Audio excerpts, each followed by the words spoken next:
மயிலாடுதுறை மாவட்டம் அரசு மருத்துவமனைக்குள் கட்டட பழுது காரணமாக மழை பெய்யும் வீடியோ இணையத்தில் வைரலாகி மக்கள் மத்தியில் அதிர்ச்சியை ஏற்படுத்தியிருக்கிறது. மயிலாடுதுறை மாவட்டம் சீர்காழி அரசு மருத்துவமனை தரம் உயர்த்தப்பட்டாலும் பேரளவில் மட்டுமே தலைமை மருத்துவமனையாக செயல்பட்டு வருவதாகவும், மேலும் மருத்துவர்கள், செவிலியர்கள் பற்றாக்குறை இருப்பதாகவும் மக்கள் குற்றம் சாட்டி வருகின்றனர்.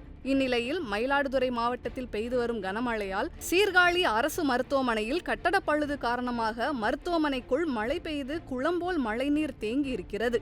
இதனால் அங்கு சிகிச்சைக்கு வரும் நோயாளிகள் பெரிதளவு பாதிக்கப்பட்டுள்ளனர். இந்த வீடியோ காட்சிகள் இணையத்தில் வெளியாகி வைரலாகி வருகிறது.